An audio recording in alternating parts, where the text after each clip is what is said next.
തിരുവനന്തപുരം ജില്ലയിലെ ഈ 14 നിയമസഭാ മണ്ഡലങ്ങളാണുള്ളത്. 2021 തെരഞ്ഞെടുപ്പിൽ ഇതിൽ 13 LDF തന്നെയാണ്. അതെ. കോവളം മണ്ഡലത്തിൽ മാത്രമാണ് കോൺഗ്രസിൻ്റെ വിജയം ഉള്ളത്. ഇക്കുറി പക്ഷേ അതിശക്തമായ മത്സരമാണ് തിരുവനന്തപുരം ജില്ലയിൽ നടക്കാൻ പോകുന്നത്. ശക്തമായ ത്രികോണ മത്സരം. BJP ഉന്നം വെച്ചിരിക്കുന്ന കൂടുതൽ സീറ്റുകളും തിരുവനന്തപുരം ജില്ലയിലുമാണ്. ഈ കഴിഞ്ഞ 2016 മുതൽ ഇങ്ങോട്ട് നോക്കിയാലും ഈ LDF MLAമാർ തിരുവനന്തപുരത്തിന് വേണ്ടി എന്ത് ചെയ്തു എന്നുള്ളതാണ്. എപ്പോഴും പിന്നോട്ട് പോയിട്ടുള്ളത് തിരുവനന്തപുരമാണെന്ന് എനിക്ക് മനസ്സിലാക്കാൻ കഴിയും. കഴിഞ്ഞ ഒരു 10-50 വർഷമായിട്ട് ഞാൻ തിരുവനന്തപുരത്ത് ജീവിക്കുകയാണ്. എനിക്ക് മനസ്സിലാക്കാൻ കഴിയുന്നുണ്ട്. വലിയ മാറ്റമൊന്നും കാണുന്നില്ല. കുറെ അമ്പരചുംബികളായിട്ടുള്ള കെട്ടിടങ്ങൾ വന്നിട്ടുണ്ട്. ഫ്ലാറ്റുകളോ മറ്റ് വ്യവസായ സമുച്ചയങ്ങളോ വന്നിട്ടുണ്ട്. അല്ലാതെ ഒന്നും നമുക്ക് വലുതായിട്ട് കാണാൻ കഴിയുന്നില്ല എന്നുള്ളതാണ്. പിന്നെ പ്രധാനപ്പെട്ട ഒന്ന് എടുത്തു പറയാവുന്ന ഒരു IT ഹബ്ബ് കഴക്കൂട്ടത്തിന്റെ ചിത്രം മാറി. പിന്നെ എടുത്തു പറയാവുന്ന മാറ്റങ്ങളൊന്നും തന്നെ തിരുവനന്തപുരത്തിന് ഒരു കുതിപ്പുണ്ടായിട്ടില്ല എന്നുള്ളതാണ്. ഇപ്പം നമ്മൾ ചിലരെയൊക്കെ പറയും KM മാണി ഇവരൊക്കെ അഴിമതിക്കാരാണെന്ന്. പക്ഷെ അവരുടെ നാട്ടിൽ പോയി നോക്കണം. BJ ജോസഫിന്റെ തൊടുപുഴ റോഡുകളാണ്. അതാണല്ലോ ജനത്തിന് പ്രധാനമായി വേണ്ടത്. അതാണ്. അപ്പോൾ തിരുവനന്തപുരത്തെ എപ്പോഴും ഇവിടുന്ന് ജയിച്ചു പോയിട്ടുള്ളവരൊക്കെ തഴഞ്ഞിടുകയാണ് പതിവ്. അപ്പം ഇതിനൊരു മാറ്റം ഉണ്ടാകും ഇത്തവണ. തീർച്ചയായിട്ടും ഉണ്ടാവും. BJP അതാണ്, മാറാത്തത് മാറും.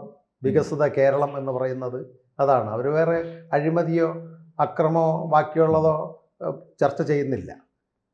അവരുടെ തിരഞ്ഞെടുപ്പ് ബുക്ക്ലെറ്റ് അവരെന്ത് ചെയ്യും, പറയുന്ന കാര്യങ്ങൾ ചെയ്യുന്ന പാർട്ടി BJP. അത് ജനം അംഗീകരിച്ചു. അതാണ് തിരുവനന്തപുരം നഗരസഭയിൽ ബുക്ക്ലെറ്റിൽ കൊടുത്ത കാര്യങ്ങളിൽ ഇപ്പോൾ 7 കാര്യം നടപ്പിലായി. അതേസമയം അവർ പറഞ്ഞ കാര്യങ്ങൾ നടപ്പിലാക്കിയിട്ടില്ല നഗരസഭ. നായ്ക്കള ഷട്ടറിലാക്കും. രാജേഷ് പറഞ്ഞത് ഷട്ടറിലാക്കിക്കൊണ്ടിരിക്കുന്നു. കുടിവെള്ള പദ്ധതിക്ക് വേണ്ടി പ്രത്യേക പ്രോജക്റ്റുകൾ കൊണ്ടുവരും. വെള്ളായണി കായലിൽ നിന്ന്, മാക്കുളം കായലിൽ നിന്ന് വെള്ളം എടുക്കേണ്ട തീസിസ് കേന്ദ്രത്തിന് കൊടുത്തിട്ടുണ്ട്. അതുപോലെ തന്നെ സ്മാർട്ട് സിറ്റി വലിയ വിവാദമായി. ഗണേഷ് കുമാർ പറഞ്ഞില്ലേ, ബസ്സുകളെല്ലാം നിങ്ങൾ എടുത്തുകൊണ്ടുവന്ന് എവിടെയെങ്കിലും ഇടുന്നു. അതിനുള്ള ഇപ്പോൾ 29 വാർഡിൽ ബസ് അവർ വിട്ടു. ഇനി ഏതോ 2 കൂടി ഉണ്ട്. അപ്പോൾ അതുകൊണ്ട് പറയുന്ന കാര്യങ്ങൾ ചെയ്യുന്ന പാർട്ടി BJP ഇന്ന് വിശിഷ്യ കേരളത്തിനും തിരുവനന്തപുരത്തും ജനത്തിനും അറിയാം. അതുകൊണ്ട് ചേട്ടൻ പറഞ്ഞ 100% കറക്റ്റാണ്. നീണ്ട 10 വർഷം കൊണ്ട് LDF ഇവിടെ ഭരിക്കുന്നു. ഈ മെയ് 20 ആകുമ്പോൾ 10 വർഷം പൂർത്തിയാവും. ഈ 13 MLAമാർ തിരുവനന്തപുരം ജനത LDFന് കൊടുത്തു. ഒരു MLA മാത്രം കോവളം വിൻസെൻ്റ് UDF. പക്ഷേ ഈ 10 മണ്ഡലവും എന്ത് വികസനം നടന്നുവെന്ന് അവർ തന്നെ ഒരു പ്രോഗ്രസ് കാർഡ് ചോദിക്കാത്തത് ചെയ്തിട്ടില്ല. ഇപ്പം നേമത്ത് നമുക്കറിയാം എന്താ വികസനം നേമത്ത് വന്നിട്ടുള്ള. കുറേ പഴയ കെട്ടിടങ്ങളായ സ്കൂളുകളെയൊക്കെ പെയിൻ്റ് അടിച്ചു. കുറേ മറ്റേ ഡോറ ബൂച്ചി കഥാപാത്രങ്ങളെ വരച്ചു വെച്ചു. അല്ലാതെ എന്താ ചെയ്തിട്ടുള്ളത്? അതിപ്പോൾ തന്നെ ഒരു അഴിമതി വരെയല്ലേ. സ്പോർട്സ് കൗൺസിലിന് വേണ്ടി എന്തോ കെട്ടിടം ചെയ്ത് അതിൻ്റെ ഫ്രണ്ട് മാത്രം AI പോലെയൊക്കെ റെഡിയാക്കി, ബാക്കി 2ാമത്തെ നില മുതൽ അങ്ങോട്ട് ഉദ്ഘാടനം നടന്നപ്പോൾ ആ സൈഡെല്ലാം വെള്ളം വിരിച്ച് ആരും നോക്കാതിരിക്കാൻ വേണ്ടി ചെയ്തിരിക്കുന്നു. ഇതൊക്കെ ഒരു ഉഡായിപ്പ് രീതിയിലുള്ള തിരഞ്ഞെടുപ്പ് വന്നപ്പോൾ ദ്രുതഗതിയിലുള്ള ഉദ്ഘാടനങ്ങൾ. അത് തിരുവനന്തപുരത്തെ ജനത ഇടതുപക്ഷ ജനാധിപത്യ മുന്നണിക്ക് ഒരു തിരിച്ചടി തന്നെ കൊടുക്കും. 4 സീറ്റ് ഈ ഒരു തിരുവനന്തപുരത്തെ 14 മണ്ഡലങ്ങളെയും അവഗണിച്ചതിന് ഭാരതീയ ജനതാ പാർട്ടി നഗരസഭ കിട്ടിയതുകൊണ്ടും എന്തെങ്കിലും BJPയുടെ ഒരു തൂക്കുസഭ വന്ന് പിന്തുണ കൊടുക്കുകയാണ് എങ്കിൽ 4 മണ്ഡലം ഭാരതീയ ജനതാ പാർട്ടിക്ക് തിരുവനന്തപുരത്ത് നിന്ന് കിട്ടും, ഉറപ്പാണ്. അത് ശ്രീരാകൃഷ്ണൻ, ഈ പണ്ടേ ഉണ്ട് ഈ തിരുവനന്തപുരത്ത് ജയിച്ചു പോയിട്ടുള്ള MPമാർ വരുത്തന്മാരാണ്. പഴയ ഇപ്പോൾ തിരുവനന്തപുരത്ത് ജയിച്ചിട്ടുള്ള MPമാരെന്ന് പറയുന്നത് തിരുവനന്തപുരത്തുകാരായിട്ടുള്ളവര് ശിവകുമാർ, ചാൾസ്, നീലലോഹിതദാസൻ നാടാർ, ഇവരൊക്കെ ഉള്ളൂ. ബാക്കിയൊക്കെ പണ്ട് പോലെ നമ്മൾ നോക്കിയ MM ഗോവിന്ദൻ നായർ, PKV കരുണാകരന്, VK കൃഷ്ണമേനോൻ, പിന്നെ ഇവിടെ വന്നിട്ട് ഇപ്പൊ തരൂര് തന്നെ 2009 മുതൽ ജയിച്ചു പോവുകയാണ്. ഒന്നും ചെയ്തിട്ടില്ല. അദ്ദേഹം നിന്നപ്പോ പറഞ്ഞ എന്താണ്, വിഴിഞ്ഞം തുറമുഖത്തെ ഞാൻ അന്താരാഷ്ട്ര തിരുവനന്തപുരം ഇരട്ട നഗരമാക്കുമെന്ന് പറഞ്ഞ ആളാണ്. Babylonia city, Barcelona city, Singapore നഗരം, ഇരട്ട നഗരം. ചേട്ടൻ പറഞ്ഞ കറക്റ്റ്, ഇരട്ട നഗരം. ഒന്നും ചെയ്യാൻ അദ്ദേഹത്തിന് പറ്റിയിട്ടില്ല. അപ്പോൾ അത് MPമാരുടെ MLAമാരും പോലും വേണ്ട തരത്തിൽ ഇപ്പൊ വട്ടിയൂർക്കാവിന്റെ കാര്യം പറയുന്നുണ്ട്. വട്ടിയൂർക്കാവിലും വേണ്ട തരത്തിലുള്ള വട്ടിയൂർക്കാവൊന്നും വികസനം ഉണ്ടായിട്ടില്ല എന്നുള്ളത്. അല്ല, വട്ടിയൂർക്കാവിൽ കൊടുത്തിട്ടുള്ള വികസനം സ്മാർട്ട് സിറ്റിയുടെ റോഡിന്റെ പദ്ധതിയാണ് നടക്കുന്നത്. അത് സംസ്ഥാന ഗവൺമെന്റിന്റെ അല്ല, കേന്ദ്രത്തിന്റെ സിറ്റികളുടെ ഡെവലപ്മെന്റിന് കേന്ദ്ര നഗര വികസന മന്ത്രാലയം കൊടുത്തുള്ള പണിയാണ് നടക്കുന്നത്. അത് പ്രശാന്ത് നേരെ അവരുടെ വികസനമായിട്ട്, പക്ഷേ അദ്ദേഹം ഫെഡറൽ സംവിധാനത്തിൽ അദ്ദേഹം എല്ലാ ഓഫീസർമാരെ കൊണ്ടും ഫണ്ട് വിനിയോഗിക്കുന്നുണ്ട്. ഇപ്പോൾ പീയൂഷ് ഗോയൽ തിരുവനന്തപുരം സിറ്റിക്കകത്തുള്ള എല്ലാ വീടുകളിലും പുരപ്പുറത്തുള്ള സോളാർ കണക്ഷൻ വയ്ക്കണം എന്നൊരു ഓർഡർ വൈദ്യുതി മന്ത്രി കൃഷ്ണൻകുട്ടി സഖാവിന് ഇവിടെ കൊടുത്തു. തിരുവനന്തപുരം നഗരത്തിൽ എത്ര വീട്ടിൽ വെച്ചിട്ടുണ്ട്? ഇന്നിപ്പോൾ അവർ പറയുന്നത് എന്താണ്? വൈദ്യുത കട്ടില്ലാത്ത ഒരു കേരളം. അതിൻ്റെ ശരിക്കും ക്രെഡിറ്റ് കിട്ടണമെങ്കിൽ ചേട്ടാ കേന്ദ്ര ഊർജ മന്ത്രാലയത്തിനാണ്. അവരാണ് അദാനിയും ടാറ്റയും റിലയൻസിനെയും കൊണ്ട് ഈ ഓരോ പദ്ധതികൾ ഓരോ വീടുകളിൽ 2,30,000 രൂപയുടെ 3 വാൾട്ട്, 5 വാൾട്ടിൻ്റെ അതിന് 2.5 ലക്ഷം രൂപ സ്കീമിൽ വീടുകൾ വയ്പ്പിച്ചത്. അപ്പം ചേട്ടൻ്റെ വീട്ടിൽ ഒരു 15 യൂണിറ്റ് ഒരു മാസം ഉപയോഗിക്കുകയാണ് എങ്കിൽ ചേട്ടൻ്റെ വീട്ടിലെ 15 യൂണിറ്റ് സേവാണ്. പുറപ്പുറ സോളാർ ലൈറ്റ് വെച്ചിട്ടുള്ളതുകൊണ്ട് സോളാറിൽ നിന്ന് കിട്ടും. ബാക്കി കറണ്ട് ഇലക്ട്രിസിറ്റി ബോർഡിന് വിൽക്കുകയാണ്. ഒരു വർഷം ആകുമ്പോൾ 6,000 7,000 രൂപ എനിക്കോ ചേട്ടനോ കിട്ടും. അപ്പോൾ ഇതിൻ്റെ കറണ്ട് ഇല്ലാത്ത ആക്കിയത് കേരളത്തിൽ നരേന്ദ്രമോദി ഗവൺമെൻറ്റാണ്.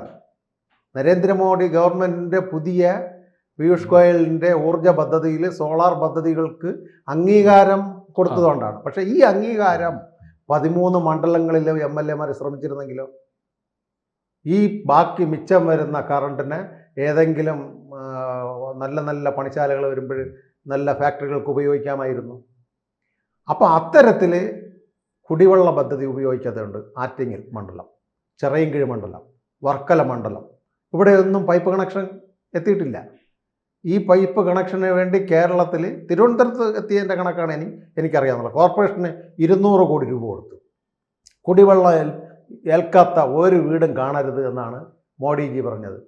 കാരണം മോഡിജിക്ക് ഈ അവസ്ഥ അറിയാം. ഗുജറാത്തിലെ പെണ്ണുങ്ങൾ 8ഉം 10ഉം കുടം തലയിൽ വെച്ചിട്ടാണ് മരുഭൂമിയിൽ നിന്ന് വെള്ളം കോരിക്കൊണ്ട് വരുന്നത്. അദ്ദേഹത്തിൻ്റെ ആത്മകഥയിൽ അദ്ദേഹം ചായക്കടയിൽ ഇന്ന് പഠിക്കാനൊന്നും അദ്ദേഹം വിട്ടിട്ടില്ല മോഡിജി. ആദ്യം ചായക്കടയ്ക്ക് ആവശ്യമുള്ള വെള്ളം കോരിക്കൊണ്ട് വരാനാണ് ഇദ്ദേഹം 7 വയസ്സോ 8 വയസ്സേ ആയിട്ടുള്ളൂ. അപ്പോഴച്ഛൻ പറയുന്നത് വഡോദര നഗരത്തിൻ്റെ ഉള്ളിൽ പോയി വെള്ളം തലച്ചുമടായിട്ട് കടയ്ക്ക് കൊണ്ടു കൊടുത്തു. അതുകൊണ്ടാണ് അദ്ദേഹം ഈ പദ്ധതി കൊണ്ടുവന്നത്. ഇന്ത്യയിലെ ഒരു ഗ്രാമത്തിലും കുടിവെള്ളം കിട്ടാത്ത ആൾക്കാർ വരരുത്.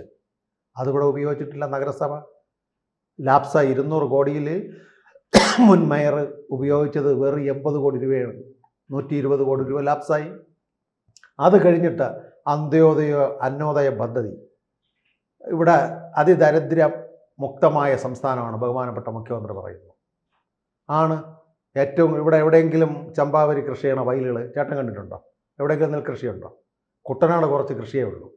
ആ കുട്ടനാട് ചെയ്യുന്ന കൃഷി നെല്ല് കൊണ്ട് അരി കൊണ്ട് കേരളത്തിൽ ഉണ്ണാൻ പറ്റുമോ? ഫുഡ് കോർപ്പറേഷൻ വഴി നല്ല രീതിയിലുള്ള ഭക്ഷ്യസാധനങ്ങൾ കേരളത്തിൽ എത്തിച്ചുകൊണ്ടാണ് അതിദാരിദ്ര്യമുക്ത കേരളമാക്കി. തിരുവനന്തപുരത്ത് എനിക്ക് തോന്നുന്നു ഒരുപക്ഷെ BJP ഒരു 3-4 മണ്ഡലം പിടിക്കുകയാണെന്നുണ്ടെങ്കിൽ തിരുവനന്തപുരം ജില്ലയുടെ മുഖച്ഛായ തന്നെ ഒരുപക്ഷെ മാറും. കോർപ്പറേഷൻ്റെ ഭരണവും കൂടി നിൽക്കുന്നത് കൊണ്ടും വലിയൊരു മാറ്റം തിരുവനന്തപുരത്തിൽ ഉണ്ടാകാൻ സാധ്യത. അത് ചേട്ടൻ തന്നെ അന്ന് പറഞ്ഞല്ലോ നമ്മളൊരു ഡിബേറ്റിൽ. ഇവിടെ വരുന്ന ട്രെയിൻ വിഴിഞ്ഞത്തേക്ക് വരെയാണ്, വെഞ്ഞാറമൂട് വഴി പുനലൂർ വഴി. ഞാൻ ഇന്നലെ പുനലൂർ ഒരു പാലുകാച്ചിന് പോയപ്പം അവിടെയുള്ളവർക്ക് സന്തോഷമാണ്. പുനലൂർ മണ്ഡലത്തിലെ ബഹുഭൂരിപക്ഷം വോട്ടും BJPക്ക് കൊടുക്കുകയുള്ളൂ. നമുക്ക് തമ്പാനൂരിൽ നിന്ന് വന്നിട്ടാണ് ഡൽഹിയിലും ബോംബെയിലും ഒക്കെ പോകാൻ. പുനലൂരിൽ നിന്ന് അവർക്ക് ഡയറക്റ്റായിട്ട് ട്രെയിനിൽ കയറാമെന്ന് റെയിൽവേ ഉദ്യോഗസ്ഥന്മാർ സ്ഥലം നോക്കി വരുന്നത് അവരറിഞ്ഞു. അപ്പോൾ ശബരിമലയ്ക്ക് വരുന്ന ശബരിഗിരി പാതയെ അവിടെ നമ്മുടെ എരുമേലി വഴി, പമ്പ വഴി, റാന്നി പത്തനംതിട്ട വഴി, അഞ്ചൽ ആയൂർ വഴി, പുനലൂർ വഴി തിരുവനന്തപുരത്തേക്ക് ബന്ധിച്ച് നമ്മളെ തിരുവനന്തപുരത്തുള്ള വെഞ്ഞാറമൂട്ടിനും നെടുമങ്ങാടിനും കാട്ടാക്കടയ്ക്കും ഗുണം ചെയ്യും. അത് വിഴിഞ്ഞം പദ്ധതി പ്രദേശമായ ബാലനഗരത്ത് ജോയിൻ ചെയ്യുന്നു. എന്തൊരു ഡെവലപ്മെൻറ്റാണ്. അത് കഴിഞ്ഞിട്ട് ഇന്നലെ പ്രഖ്യാപിച്ച നാഷണൽ ഹൈവേ പ്രോജക്റ്റിൽ പുതിയ റോഡ്, ലിങ്ക് റോഡ്, അതിൻ്റെത് ചില പരിസ്ഥിതി പ്രശ്നം ഉള്ളതുകൊണ്ട് അത് വെയിറ്റ് ചെയ്യുന്നു. ആ റോഡിന് അനുമതി ഇലക്ഷന് മുമ്പേ കിട്ടുമെന്ന് നിതിൻ ഗഡ്കരി ഇന്നലത്തെ ടൈംസ് ഓഫ് ഇന്ത്യയിൽ എഴുതിയിട്ടുണ്ട്. ഇലക്ഷൻ ഡിക്ലെയർ ചെയ്യുന്നതിന് മുമ്പ് മിക്കവാറും പരിസ്ഥിതി മന്ത്രാലയ അനുമതി മേടിച്ചു കൊടുക്കാം. അത് പുതിയൊരു റോഡാണ്. ഇത് രണ്ടുമല്ല, കോസ്റ്റൽ മേഖലയുള്ള റോഡ് പുതിയത് വരുന്നു. കടലോര മേഖലകളെ ബന്ധിപ്പിച്ചുകൊണ്ട് കാസർഗോഡ് നിന്ന് കന്യാകുമാരിയിലേക്ക് പ്രത്യേക ഒരു പാത, അവിടുന്ന് മംഗലാപുരം ആന്ധ്ര വിശാഖപട്ടണത്തു നിന്ന് റോഡ് കാസർഗോഡ് മംഗലാപുരം കടലോര മേഖലയിൽ ബന്ധിപ്പിക്കുന്ന പുതിയ 25,000 കോടി രൂപയുടെ പ്രോജക്റ്റ് നരേന്ദ്രമോദി കേന്ദ്രത്തിൽ പ്രഖ്യാപിച്ചിരിക്കുന്നു. ഏകദേശം അത് നമ്മുടെ വിശാഖപട്ടണം തുറമുഖം വരെ എത്തിയിരിക്കുന്നു. അപ്പോൾ ഈ തുറമുഖത്തിൻ്റെ കണ്ടെയ്നർ ട്രാൻസാക്ഷൻ തുറമുഖം വിശാഖപട്ടണം, മംഗലാപുരം, ബോംബെ, കൊച്ചി, തൂത്തുക്കുടി, വിഴിഞ്ഞം ചരക്ക് ഗതാഗതത്തിന് വേണ്ടി. ഇപ്പോൾ വൻ മാറ്റം തിരുവനന്തപുരത്തിന് വേണ്ടി നരേന്ദ്രമോദി ചെയ്യുന്നു. ഈ നേരത്തെ ചേട്ടൻ സൂചിപ്പിച്ച പോലെ 4 MLA കിട്ടുകയാണെങ്കിൽ കേരളം ആര് ഭരിക്കണമെന്ന് BJP തീരുമാനിക്കും. കൂടുതൽ വാർത്തകളും വിശേഷങ്ങളും നിങ്ങളിലേക്ക് എത്താൻ ABC മലയാളം സബ്സ്ക്രൈബ് ചെയ്യുക, ബെൽ ബട്ടണും അമർത്തുക.